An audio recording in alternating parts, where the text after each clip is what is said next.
자, 여러분 안녕하세요. 더빅스쿨의 이건입니다. 여러분 그렇게 상반기 때 걱정 많으셨잖아요. 과연 은행 채용 공고는 뜨는가? 금융 박람회를 필두로 여러분들에게 정말 기쁜 소식이 들어왔죠? 신한은행이 여러분들을 위해서 가장 처음으로 은행 중에 총대를 맸습니다. 물론 시중은행 중에서요.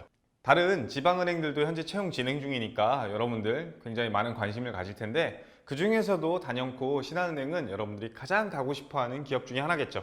특히나 이번에 신한은행 같은 경우에는 여러분들한테 필기시험 중에 전공 과목을 보지 않아도 된다라는 아주 좋은 희소식을 전해줬기 때문에 여러분들이 놓치시면 안 되는 그러한 지원이겠죠. 자, 그래서 여러분들 사실 일주일밖에 되지 않는 시간 동안에 서류를 제출하느라 기쁜 것도 잠시고 자기소개서를 쓰는 것도 굉장히 오래 걸릴 텐데요. 사실 여러분들도 상반기를 거치신 분들, 작년 하반기를 거치신 분들이라고 한다면 분명히 아실 거예요. 사실 서류 전형보다는 필기 전형이 훨씬 더 많은 당락을 좌우한다는 걸요. 그렇기 때문에 여러분들이 좀 더 쉽게, 빠르게, 편하게 쓰라고 지금 이런 자리를 마련했어요. 그렇기 때문에 지금 하는 얘기들은 모두 여러분들을 위한 요약적인 느낌이 더 강하다는 걸 좀 염두에 두시고요. 자기소개서는 정답이 없어요. 여러분들의 이야기가 곧 정답이기 때문에 너무 걱정하지 마시고 다만 여기서 많은 힌트와 컨셉을 얻어 가셨으면 좋겠습니다. 아시겠죠? 그리고 그렇게 번 시간, 그렇게 효율적으로 운영한 시간 안에서 여러분들이 필기 준비에 더욱 박차를 가해서 더 좋은 결과, 면접까지 이어질 수 있도록 만드셨으면 좋겠습니다. 자, 그럼 본격적으로 시작해 볼게요.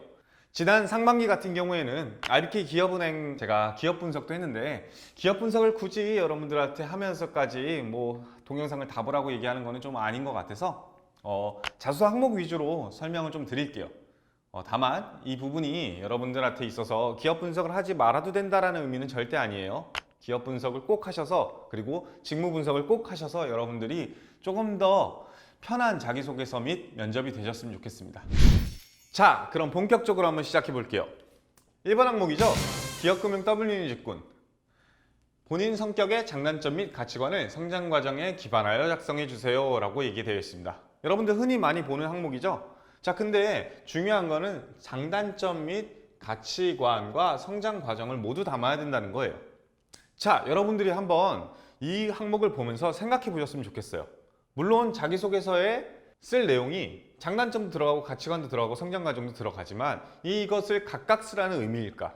혹은 어떤 수미상관을 가지고 접근하는 것이 이 항목을 좀 더 유기성 있게 만들 수 있을 것인가? 사실 그렇잖아요. 자기소개서 항목이 장단점 및 가치관, 성장 과정이 각각 중요했다면 항목을 세분화시켜서 장단점 따로 물어보고 가치관 따로 물어보고 그리고 성장 과정을 따로 물어봤겠죠. 근데 왜 이것을 한 항목에 물어봤을까요? 그것은 이 세 개가 모두 연관성이 있기 때문이겠죠.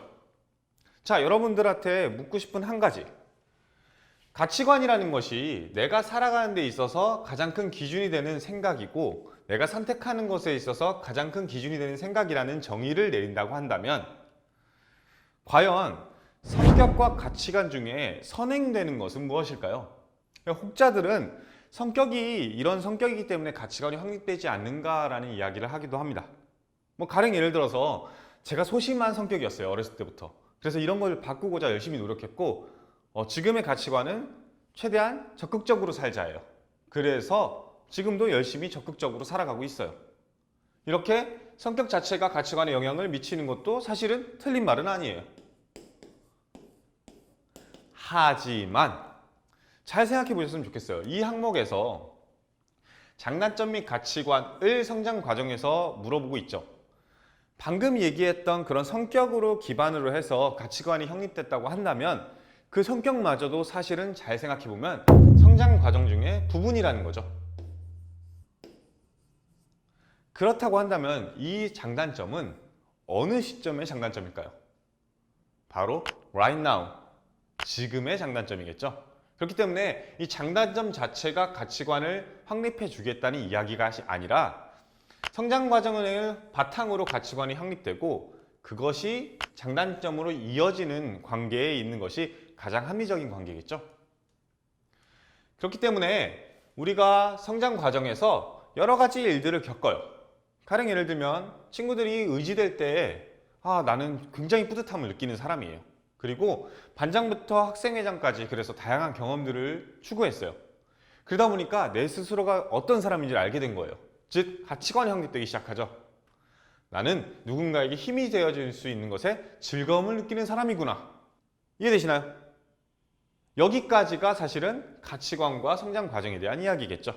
그리고 이러한 가치관이 확립되고 성장 과정을 겪었다면 지금 현재 여러분들의 성격은 어떨까요? 당연히 책임감이나 목표의식이 뚜렷한 사람이겠죠. 반대로 성격의 단점 같은 경우에는 누군가와 관계가 틀어졌을 때 실망감이나 좌절 또한 굉장히 많이 하는 사람이 될 거예요. 이해되시나요?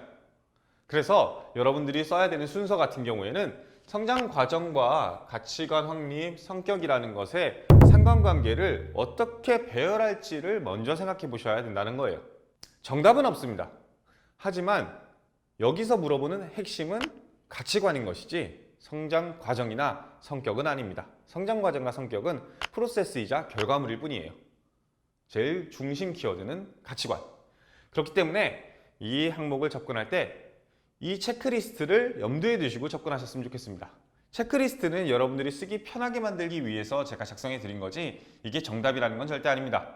그렇기 때문에 여러분들이 글을 먼저 쓰시고 그 쓴 내용에 제가 지금 질문하는 내용들이 담겨 있는지를 한번 스스로 검토해 보셨으면 좋겠습니다. 순서는 상관이 없어요. 다만 이 내용들이 핵심 내용인 만큼 빼먹지는 않으셨으면 좋겠습니다. 그 첫 번째는 가장 중심이 되는 키포인트. 가치관이 무엇인가예요. 나에게 중요한 가치관. 이 중요한 가치관이라는 것은 여러분들이 표현하는 방식이나 방법은 굉장히 많을 거예요. 어떤 사람들은 단어로 표현하기도 해요. 저에게 가장 중요한 가치관은 책임감입니다. 저에게 가장 중요한 가치관은 도전입니다. 그것도 틀린 게 아닙니다. 하지만 또 어떤 사람들은 시적 어구를 쓰기도 해요. 연탄재 함부로 차지 마라. 누군가에게 뜨거운 적이 있었는가? 제가 제일 좋아하는 문구입니다. 이것 또한 나의 가치관을 가장 잘 대변해주는 어구겠죠. 단어, 시적 허용, 영화의 대사, 그 어느 것도 여러분들의 가치관을 설명해 줄 수만 있다고 한다면 충분히 쓸 수 있는 글입니다. 다만 이렇게 가치관을 썼다라고 하더라도 절대로 상대방이 모든 걸 이해한다라고 전제 조건을 까지 마세요. 지금 내가 쓰는 자기소개서는 나에 대한 소개인 만큼 누군가에게 나를 전달하는 게 제일 중심이죠. 근데 이 전달하고자 하는 바가 그냥 단순히 나는 이런 사람이야 라는 이야기만 한다고 해서 정말로 진정성 있게 들리진 않을 거예요. 그리고 그 사람을 완벽하게 이해하기도 쉽지 않고요. 그래서 자기소개서의 모든 항목에는 여러분들의 생각이 담겨 있었으면 좋겠어요. 그 생각의 첫 번째는 왜예요. 왜? 그렇기 때문에 내가 가장 중요한 가치관이 무엇이라고 정의를 내렸다 할지라도 왜 가장 중요한지는 항상 빼먹지 않으셨으면 좋겠습니다. 이 두 가지는 항상 따라가는 거다. 그리고 이러한 가치관이 확립되어 있는 과정을 성장 과정으로서 어떻게 이러한 가치관이 생겨났고 만들어졌고 완성됐는지를 써주시면 되겠죠. 다만 주의하실 점은 보시다시피 가족, 학창시절, 주변인과의 관계에 기반하여 작성해달라고 했어요. 이 세 가지를 모두 담아야 되는 것은 아닙니다. 하지만 이 가족, 학창시절, 주변인 이것의 핵심 포인트는 관계라는 거예요. 그렇기 때문에 단순히 혼자서 무엇을 해냈던 일이 아니라 사회적 공동체 안에서 누군가의 관계 안에서 내가 가치관을 어떻게 확립해 나갔는지 그 과정을 그려달라는 것, 그것을 잊지 마시기 바랍니다. 근데 여기서 또 주의할 사항이 한 가지가 있어요. 이렇게 쓰게 되면 대부분이 그럼 가족얘기 써야겠다. 우리 아버지는 중소기업 업체를 운영하시는 사장님이었는데 많은 직원들을 거느리고 하면서 업체 이름을 얘기한다든지 아버님의 직위라든지 현재의 사업 모델을 얘기한다든지 하는 실수를 범할 때가 가끔 있어요. 그게 왜 실수일까요? 네, 맞습니다. 은행은 지금 현재 블라인드 채용이죠. 그래서 내 친인척이나 가족에 대한 정보를 전달해서는 안 돼요. 그래서 이 가족이라는 것의 의미를 단순히 관계에 있어서 이야기를 하시는 것은 상관이 없겠지만 그 가족의 정보나 인적사항을 전달하는 내용이 담겨서는 안 됩니다. 그렇게 됐을 경우에는 오히려 블라인드 요소에 위배될 수가 있어요. 그래서 이 부분은 좀 조심하셨으면 좋겠습니다. 그리고 여기까지 쓰셨다 라고 한다면 가치관 및 가치관이 형성된 과정을 썼기 때문에 지금 현재 여러분들의 성격의 장단점이 드러나겠죠. 왜냐하면 성격이 먼저 나오고 생각이 생길까요? 아니면 생각이 먼저 생기고 그 다음에 그런 생각으로 인한 행동들과 성격이 나올까요? 네, 당연히 후자겠죠. 제가 항상 진취적으로 살아가자라는 가치관을 갖고 있다면 누구보다 굉장히 도전적이고 열정적으로 살아갈 거예요. 그리고 그것이 제 성격일 거고요. 생각이 중심이 되고 그 다음에 성격이 파생될 겁니다. 여기까지 쓰셨다고 한다면 자연스럽게 여러분들이 어떠한 성격을 쓸 수 있는지도 고민이 될 겁니다. 자, 이거에 맞춰서 쓰는 것은 핵심이겠지만 여기서 또 중요한 두 번째 포인트는 너무 은행원스럽게 쓰는 거에 중점을 두진 않으셨으면 좋겠어요. 어떤 은행원은 책임감이 있는 은행원일 거예요. 어떤 은행원은 도전적인 은행원일 거예요.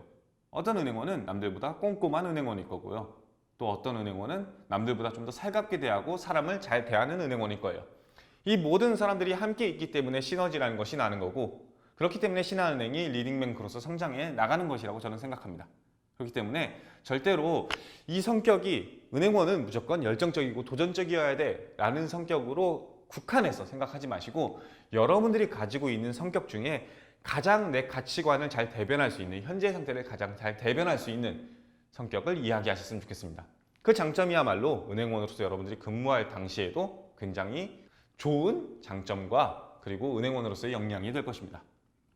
반대로 단점 같은 경우에는 여러분들이 장단점이라 써 있으니까 그냥 장점만 쓰면 안 돼요 라는 생각을 하실 수도 있는데, 장단점이기 때문에 단점도 써야겠죠. 근데 이 단점 어떤 거 써야 될지 고민되실 텐데 당연히 크리티컬한 얘기를 쓸 수는 없겠죠.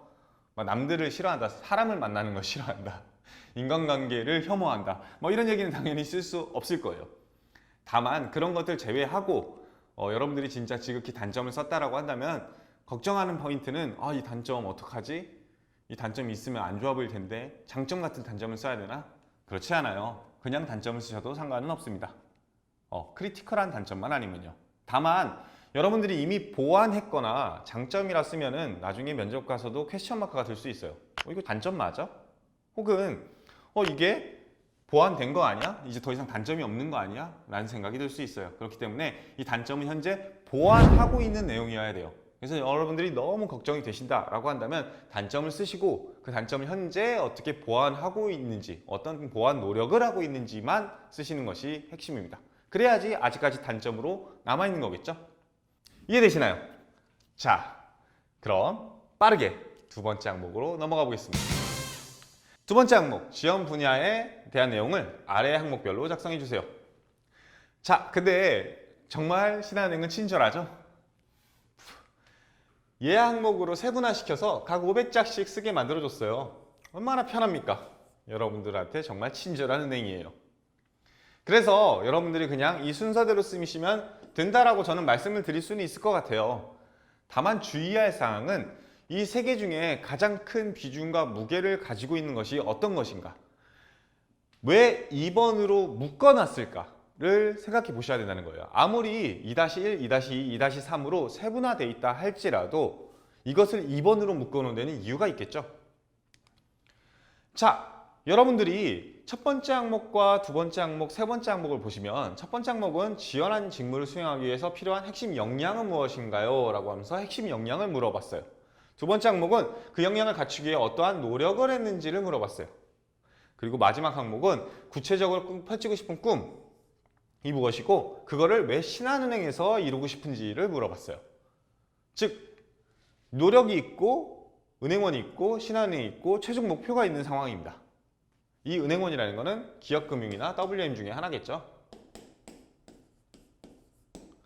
자, 그렇다고 한다면 여기서 여러분들이 가장 첫 번째로 고민해야 되는 것은 무엇일까요?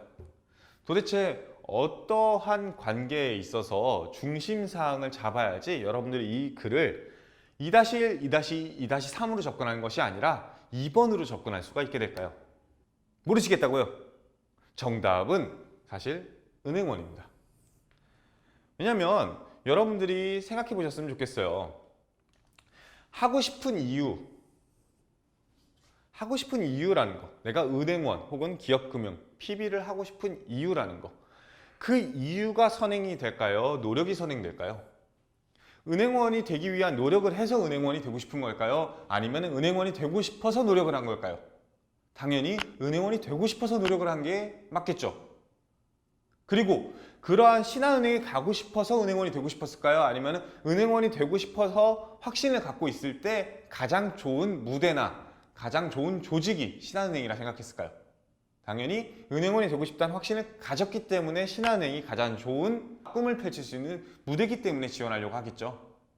이해되시나요? 그렇기 때문에 이 두 개가 서로 관계가 전혀 없는 관계가 아니라 하고 싶은 이유, 즉 직무 지원 동기가 사실상 노력이라든지 신한은행을 들어가고자 하는 핵심 이유이자 가장 큰 기준점이 될 거라는 거예요. 그래서 관계도를 따지면 기업금융을 WM을 하고 싶은 이유와 내가 구체적으로 왜 하고 싶은지를 생각하시고 나면 그러한 것을 잘하기 위해서 할 수 있는 노력들이 보이실 거고요. 그런 것들을 가장 잘 할 수 있는 곳 혹은 그런 것을 가장 잘 하고 있는 곳이 신한은행이라는 것이 보이실 거고요. 그러한 은행원으로서 최종적인 목표라는 게 생길 수밖에 없는 구조입니다. 따라서 여러분들이 첫 번째로 할 일은 나는 왜 기업금융을 하고 싶은가? 나는 왜 WM을 하고 싶은가? 가령 예를 들어서 제가 기업금융을 하고 싶은 가장 큰 이유는 우리나라에 있는 많은 스타트업들이 단순히 스타트업에서 무너지고 망가지는 것이 아니라 중소 중견기업으로 발전해서 우리나라 중심 산업의 뼈대가 되고 더 많은 일자리를 창출하며 우리 경제가 더욱더 활성화되는 데 이바지하고 싶어서 그래서 저는 기업금융을 꿈꾸게 됐어요. 라고 생각을 구체화했다고 한다면 자연스럽게 노력 같은 경우에는 그러한 스타트업을 어떻게 잘 발굴할지 그러한 스타트업을 어떻게 잘 육성할지에 대한 노력을 하겠죠. 이해되시나요? 그리고 제가 신한은행 가고 싶은 이유는 뭘까요? 다른 은행보다 더더욱이 스타트업 발굴에 유리한 장소일 수도 있고요. 혹은 스타트업이 더욱더 크게 성장하게끔 만들 수 있는 무대일 수도 있는 거고요. 혹은 그런 스타트업들이 가장 좋아하는 은행일 수도 있는 거예요. 그리고 제가 꿈꾸는 최종 목표는 무엇인가요? 네, 맞습니다. 제 손으로 일군 이 100개 이상의 스타트업들이 우리나라 코스피 코스닥 시장에 상장돼서 우리나라에서 가장 유명한 기업 중 하나가 되는 것이 어떻게 보면 제 목표가 될 수 있겠죠. 그 전후 관계를 이해되시나요? 이게 이해가 되셨다고 한다면 이번 항목이 유기성이라는 것도 여러분들이 염두에 둘 수 있게 될 겁니다. 이해되시죠? 자, 그렇기 때문에 이 유기성을 버리지 말고 항목을 접근하셨으면 좋겠습니다. 자, 그럼에도 여러분들이 또 이 항목에서 놓칠까봐 체크리스트는 꼭 짚고 넘어가야겠죠? 자, 첫 번째 체크리스트. 일단은 지원한 직무를 수행하기 위해서 필요한 핵심 역량은 무엇인가? 라고 물어봤으니까 당연히 지원 직무에 필요한 핵심 역량이 무엇이다? 라고 이야기를 해주셔야겠죠? 그리고 왜 그러한 역량이 중요하다 생각한다 까지도 항상 들어가셔야 됩니다. 자, 여기까지 나왔다라고 한다면 이번 항목도 쉽겠죠? 위에서 말한 제가 앞서 얘기했던 핵심 역량 그리고 그 역량을 키우기 위해서 어떤 노력을 했는가 까지 쓰는 게 2번 항목까지의 포인트겠죠. 자, 근데 제가 1번 항목에서도 얘기했었죠. 유의사항이요. 2번 항목에도 있습니다. 이 노력이라는 부분에 잊지 않으셨으면 좋겠습니다. 자, 이 노력이 뭘까요?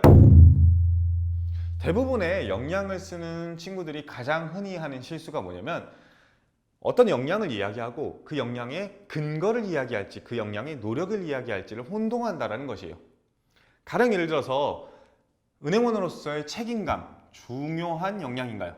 네, 맞아요. 중요한 역량이죠. 고객을 책임지고 내가 가지고 있는 시제통을 책임지고 나아가서 우리 은행을 책임지고 여러 가지 책임감이 필요할 거예요. 핵심 역량일 수 있습니다.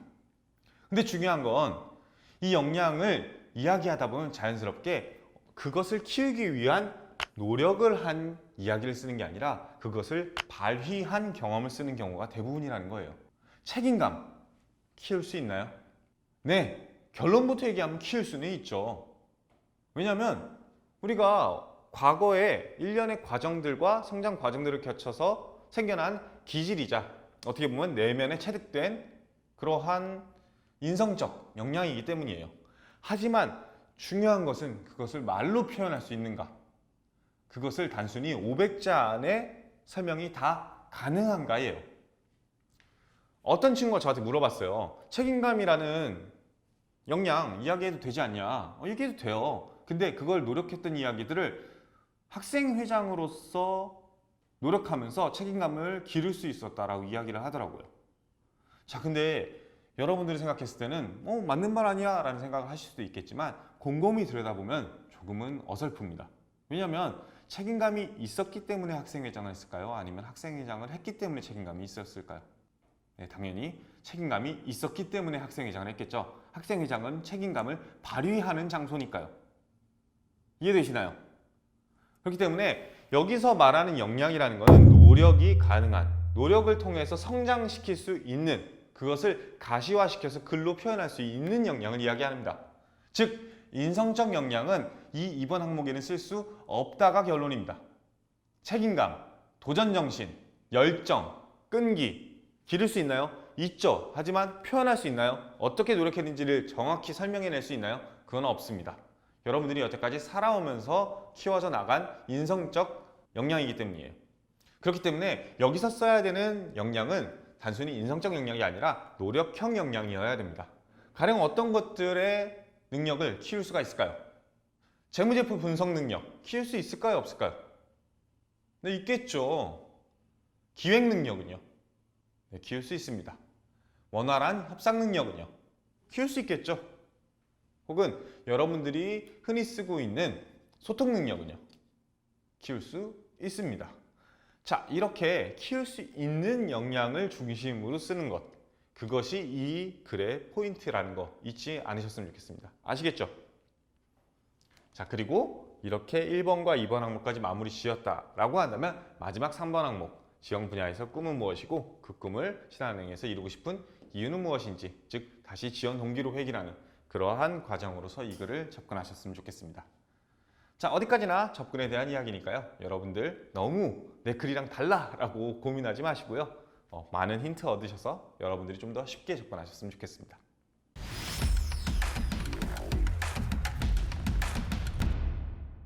자, 그럼 다음 항목, 3번 항목으로 넘어가 볼게요. 최근 금융 이슈 중 한 가지 주제를 선택하고 이에 대한 자신의 견해와 그렇게 생각한 이유를 작성해 달래요. 오우, 천잔하되네요. 자, 금융 이슈 굉장히 많죠. 어떤 게 있을까요? 뭐 예를 들면 디지털 트랜스포메이션, 혹은 오픈 뱅킹, 마이데이터, 디지털 디바이드, 최저금리, 부동산 이슈 등등 굉장히 많겠죠. 이 중에서 모르는 게 있다고요? 그럼 큰일이에요. 여러분들 나중에 면접에서라도 물어볼 수 있기 때문에 모르는 게 있다라고 하면 빼먹지 말고 금융상식은 항상 익혀놓으세요. 서류에 없다고, 필기에 없다고 공부 안 하시는 여러분들 보이는데 절대 그러시면 안 돼요. 남들보다 한 발 앞서 나가는 사람이 됐으면 좋겠어요. 그런 사람을 뽑겠죠? 꼭 모르는 게 있다 그러면 숙지하세요. 자, 근데 이걸 다 알고 계신 분들이라 할지라도 이것 중에 아무거나 하나 고르면 되는 거 아니야? 라는 생각을 하실 거예요. 물론 그래도 상관은 없습니다. 근데 과연 그것이 나의 자기소개서를 쓰는데 합리적인가? 그거는 저는 아니라고 봐요. 여러분들을 은행에서 뽑는 가장 큰 이유는 우리 회사와 같이 함께 할 만한 인재인가, 같은 방향성을 띠고 있는가를 중심으로 본단 말이에요. 그렇기 때문에 은행에 대한 이해도 중요하고 나에 대한 이해도 중요해요. 은행이 가는 방향성을 이해하고 내가 가는 방향성을 이해하고 그 둘이 가는 방향성이 같을 때 시너지가 나겠죠. 그렇기 때문에 단순히 시중에 나와 있는 모든 이슈들을 중심 사항으로 잡기보다는 신한은행에서 어떠한 사항을 중심 내용으로 잡고 있을지를 고민해 보시고, 그리고 그 안에서 내가 같은 방향성을 띌 수 있는 것들을 고민해 보시면 그 두 개의 상관관계를 통해서 내가 할 수 있는 이야기가 생기겠죠. 그냥 단순히 이 글을 이쁘게 쓰고 잘 쓸 수는 있어요. 근데 중요한 거는 면접 가서 문제가 될 수 있어요. 가령 예를 들어서 디지털 트랜스포메이션화 되다 보니까 아무래도 영업점을 축소시키고 더 많은 사람들을 비대면 채널로 끌어들여야 된다. 그렇게 돼서 영업점의 효율화를 만들어야 된다고 생각한다. 뭐 이런 얘기를 썼다고 칩시다. 그러면 제가 면접관이면 여러분들한테 물을 거예요. 그러면 제가 당신을 왜 뽑아야 되죠? 영업점이 없어지는데 은행원이 왜 필요해요? 저만은 예외니까요. 뭐 이럴 거예요? 아니란 말이에요. 날 뽑아야 되는 이유나 신한은행이 가고자 하는 방향이라든지 그 두 마리 토끼를 모두 놓치면 안 되는 상황이기 때문에 함부로 주제를 정하시지 말라고 얘기를 드리는 거예요. 일단은 첫 번째로 고민해 보셨으면 좋겠는 얘기는 신한은행은 어떤 생각을 갖고 있는가예요. 자, 이 내용은요, 신한은행 행장님께서 이번에 경영전략회의 하반기에 7월에 있었던 경영전략회의를 하면서 했던 내용들이에요. 실제 신한은행의 홈페이지에도 올라와 있고요. 보시면 경영전략회의는 공간의 한계를 넘어 공감의 확대로라는 컨셉으로 이야기를 했대요. 그러면서 유튜브와 사내 방송 등 온라인을 통해서 직원 누구나 참여할 수 있도록 했대요.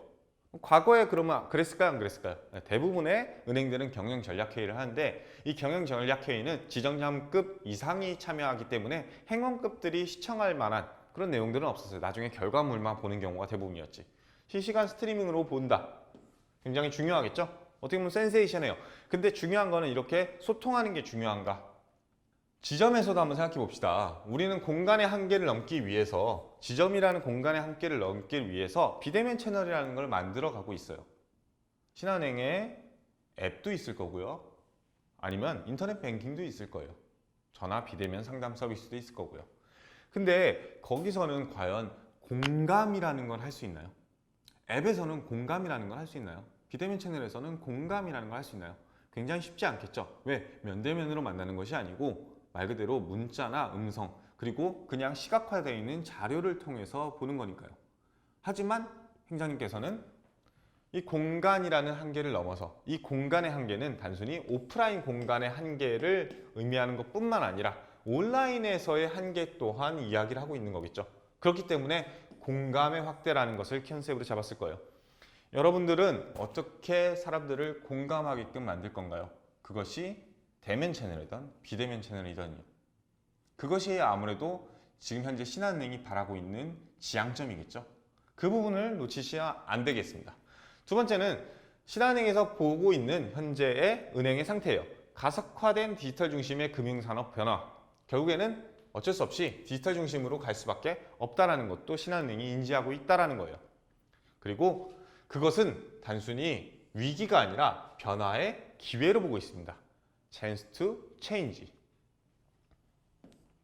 그래서 어떻게 하면 디지털 기반 고객 관리를 할 수 있을지, 단순히 디지털화해서 효율화만 중요한 게 아니라 이 공감의 확대를 통해서 어떻게 고객 관리를 할 수 있을지, 대면 채널 전략을 더욱더 강화할 수 있을지, 그리고 창구 체계를 어떻게 변화할 수 있을지를 두 가지를 미래 준비 핵심 아젠다로 정했다고 하네요. 신한은행의 행보가 예측이 되시죠? 그리고 앞으로 나아가고 싶은 방향성이라는 것도 조금은 추측이 가능할 겁니다. 그리고 진정한 마지막 포인트는 진정한 성과는 영업 과정의 정당성이 전제되어야 한다며 과거와 같이 실적 수준만을 보는 게 아니라 정당화된 성과를 만들어가는 과정을 중요시하겠다라고 이야기를 했다고 해요. 할만 안하 아시죠? 여러분들 금융 관련해가지고 굉장히 이슈가 많았죠? 일련의 과정들이 있었잖아요. 우리 라임 혹은 ELS 등등 여러 가지 이슈들이 있었는데 그런 이슈들을 넘어서 단순히 실적 중심의 은행으로 가는 것이 맞겠는가? 그것이 과연 오래 살아남고 고객과 공감할 수 있는 은행이겠는가? 거기에 다시 한 번 더 퀘스천 마크를 다셨습니다. 즉 이것 또한 어떻게 보면 금융 이슈 중에 신한은행이 굉장히 중요시 여기는 이슈일 수밖에 없을 겁니다. 그래서 이 정당성이 결국에는 성과의 질을 오히려 높일 것이고 그리고 고객과 함께하는 지속 가능 성장을 이룰 수 있을 것이다 라고 제가 지금 현재 생각하는 바와 똑같이 은행장님께서도 말씀해 주셨어요. 자, 이것이 어떻게 보면 여러분들이 신한은행의 현재 가고 있는 방향성에 대해서 이해하는 중요한 힌트 중에 하나일 거예요. 물론 이 경영전략회의가 모든 것의 정답이라고 얘기하는 것은 절대 아닙니다. 다만 지금 현재 신한은행의 방향성과 목표 지향점을 알아야 여러분들이 주제로 정할 키포인트도 정해질 수 있겠죠. 근데 단순히 신한은행만을 위한 키포인트를 잡으라고 하진 않겠습니다. 왜냐? 결국에는 이 글을 쓰는 핵심 포인트는 자기소개서니까요. 신한은행을 가고 싶은 이유, 신한은행에 대한 고민의 흔적은 여기서 드러나겠지만 중심사항은 내가 그것을 지원하는 이유이기 때문에 신한은행에 대해서 금융 이슈의 교집합점도 중요하지만 내가 지원하는 분야를 절대 잊지 않으셨으면 좋겠습니다. 가령 예를 들어서 디지털 트랜스포메이션 혹은 공감 능력 이런 것들이 중요하다 그래서 신한은행 위주로 금융 이슈를 썼다 해서 교집합점들을 만들어줬는데 내가 지원하는 직무는 기업금융이에요. 근데 이 금융 이슈에서는 예를 들면 디지털 디바이드라든지 이런 것들을 중심으로 썼어요. 그렇다고 한다면 여기 교집합들을 쉽게 그릴 수 있을까요? 물론 자기소개서 항목 자체에서는 지원 분야에 대한 이야기를 언급하지는 않습니다. 하지만 이게 전제가 안 된다고 한다면 면접에서 굉장히 힘들 거예요. 왜냐하면 금융 이슈에서 디지털 디바이드를 좀 데리고 오는 게 중요해요. 그게 공감이잖아요. 신한은행 그렇게 해야 돼요. 그래서 할아버지 할머니들 많이 유치해야 돼요. 좋은 얘기예요. 나쁘지 않아요. 완벽합니다. 근데 왜 기업금융으로 지원하셨어요? 이러면 할 말이 없어질 거예요. 면접에서 대답할 수 있겠어요? 물론 대답할 수 있는 방식이나 방법은 여러 가지겠지만 그렇게 해서 한 단계 한 단계 고비를 넘겼다고 해가지고 여러분들이 뽑힐 만한 사람인가? 여러분들에 대한 확신을 얻을 수 있는 면접관이 있을까? 그거는 퀘스천 마크입니다. 그렇기 때문에 여러분들이 설사 지원 분야에 대한 이야기를 쓰지 않는다 할지라도 신한은행에 대한 이해를 썼다라고 한다면 내가 지원하고 있는 기업금융이나 WM에서 관심을 가질 만한 주제인가를 두 번째로 생각해 보셨으면 좋겠습니다. 이 두 가지가 전제 조건이 돼야지 방향성이라는 게 보이기 시작할 거예요. 그걸 바탕으로 금융 이슈를 선정했을 때 비로소 이 친구가 왜 이 금융 이슈를 중요시 여기는지도 알겠다라는 확신이 얻을 겁니다. 아시겠죠? 자, 그렇기 때문에 여러분들이 써야 되는 3번 항목의 체크리스트는요. 최근 금융 이슈 중에 한 가지 중요한 주제는 무엇인가? 왜 그러한 주제가 중요하다 생각하는가?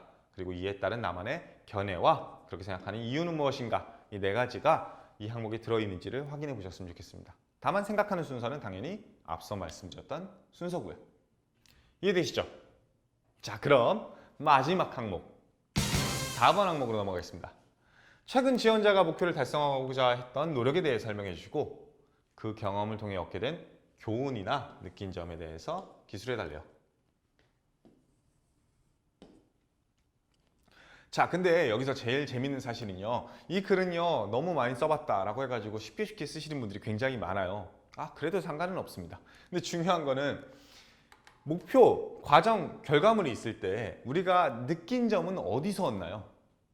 대부분의 친구들은요. 느낀 점을 결과물에서 얻어온다고 오해를 해요. 그 느낀 점마저도 결과물이 아닐까요? 그렇게 될 경우에는. 여기서는 목표를 이야기하고 그 과정과 결과물을 그리다 보면은 나오는 느낀 점을 이야기한다고 한다면 아주 높은 확률로 과정에서의 느낀 점일 거예요. 가령 예를 들어서 제가 목표한 동아리에서 목표한 바는요. 신입부원 100명을 모집하는 거였다고 칩시다. 자, 그래서 과정이 있었고 결과물이 있었어요. 그래서 100명을 모집했어요. 그때 느낀 것이 신입부원 100명 모집한 거. 그것이 역시 목표는 대단해야 돼 라고 느낀 것으로 쓸 건가요? 혹은 이 신입부원을 모집하기 위해서 여러 가지 고비들이 있었지만 그 고비들을 모두 넘고 더 노력하니까 좋은 결과물까지 나오는구나. 어떠한 위기 상황에도 극복하는 것이 중요하다는 것을 느낄까요? 혹은 역시 100명은 짱이야 라고 느낄 건가요? 당연히 두 번째, 즉 과정에서 느낀 점이 가장 합리적인 느낀 점이겠죠. 그렇기 때문에 여러분들이 이 과정으로 작성해 주신 것은 필수. 목표를 쓰시고요. 그 과정을 쓰시고 결과물을 쓰는 건 좋겠지만 이 과정 안에서 느낀 점을 나오기 때문에 이 과정을 좀 더 세분화시켰으면 좋겠습니다. 이 세분화의 방법은 여러 가지가 있을 거예요. 어떤 사람들은요. 이 과정 중에 갑자기 생긴 위기사항과 어떻게 극복했는지를 좀 더 극대화해서 써주실 겁니다. 또 어떤 사람들은요.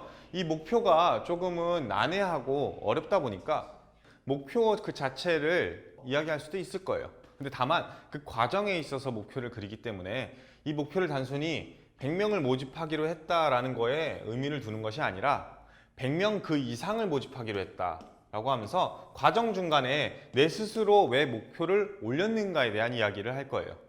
그래서 방법은 되게 다양합니다. 너무 고민하지 마시고요. 다만 이 목표 과정 결과물 이걸 단순화해서 이거 전체가 그냥 느낀 점이라고 퉁치는 그런 개념이 아니라 어떠한 위기사항이 있었던지 목표를 왜 더 그 이상으로 설정했는지 그 안에서 새롭게 느낀 바가 무엇인지 목표와 결과물 그 자체에서 느낀 점을 찾는 것이 아니라 또 다른 느낀 점이 있어야 된다는 게 핵심이에요. 왜냐하면 항목 자체가 목표 달성과 노력했던 사례에 대해서 쓰는 것이고 그거에 대해서 별개로 얻게 된 느낀 점이 따로 있어야 된다는 거예요. 결과물은 결과물대로 그리고 느낀 점은 느낀 점대로 별개의 사안이라는 거죠. 자, 그리고 또 두 번째 여기서 고민하는 것 중에 하나가 실패 경험을 써도 되나요? 라고 이야기하는 경우도 있어요. 물론 쓰셔도 됩니다. 그쵸? 여기서 성공했던 경험에 대해서 쓰라라고 얘기는 하지 않았잖아요. 실패 경험 써도 됩니다. 왜냐하면 실패를 했을 때 얻게 되는 교훈과 느낀 점도 있으니까요. 근데 굉장히 아이러니하게도 천자나 입력 가능하다라고 했는데 이 천자의 노력을 천자까지 쓰게 되면요, 굉장히 많은 노력들이 들어가 있을 거예요. 근데 그렇게 노력을 많이 했는데도 불구하고 실패했다라고 이야기를 하면요, 갸우뚱할 수밖에 없습니다. 혹은 그 실패를 얘기하다 보면은 자연스럽게 노력했던 사례에 대한 이야기를 쓰는 것보다 왜 실패했는지에 대한 설명이 500자가 들어가는 경우도 많이 발생해요. 그렇게 되면은 굉장히 글이 조금은 이 친구가 생각 없이 쓰지 않았나라는 생각이 들 수밖에 없고 주제에서 너무 벗어나지 않았나라는 생각이 들 수도 있어요. 그래서 실패 사례 물론 쓸 수도 있지만 가급적이면 천자나되고 노력했던 사례에 대해 쓰는 만큼 여러분들의 노력이 헛되지 않게끔 성공했다라는 이야기로 쓰는 게 아무래도 여러분들이 좀 더 부담감이 덜할 거고 글도 좀 더 잘 와닿을 거예요. 선택은 여러분들의 몫이지만 여러분들이 더 편리한 방법을 찾으셨으면 좋겠습니다. 자, 이 항목의 체크리스트는요, 목표는 무엇이었는가, 왜 그러한 목표를 설정하였는가, 항상 왜를 잊지 마시기 바랍니다. 그리고 그러한 목표 달성을 위해서 어떤 노력을 하였으며 과정과 결과물, 그리고 이를 통해 느낀 점이 무엇이었는가. 이게 순서일 수도 있겠지만 순서가 틀려도 상관은 없습니다. 다만 이 내용들이 여러분들 자기소개서 항목에 녹아 있는지를 꼭 체크해 보셨으면 좋겠습니다. 자, 여러분들 여태까지 항목들 쭉 살펴봤는데요, 중요한 거, 제가 이렇게 항목을 여러분들한테 설명했던 가장 큰 이유는 뭔가요? 네, 맞습니다. 필기 준비 열심히 하라고죠? 여러분들 서류 전형 점점 더 날이 갈수록 비중, 중요성이 최소화되고 있어요. 오히려 그에 반해서 필기 전형의 중요성은 더욱더 극대화되고 있습니다. 그렇기 때문에 빨리 쓰시고 제출하시고 마음 편히 가지시고 필기 준비에 올인하셨으면 좋겠습니다. 뭐 필기 여러 가지들이 있겠지만 저희 책들도 굉장히 좋은 책들 많으니까 참고하시고요. 앞으로 조만간에 기출문제집이나 아니면 보건문제집도 출시 예정입니다. 그래서 그런 것들 참고하셔서 서류에서도 좋은 결과, 그리고 필기에서도 좋은 결과 내셔서 여러분들 신한은행 입행하시는 그날까지 최선을 다하시기 바랍니다. 지금까지 더빅스쿨의 이건희였습니다. 여러분들 화이팅! 감사합니다.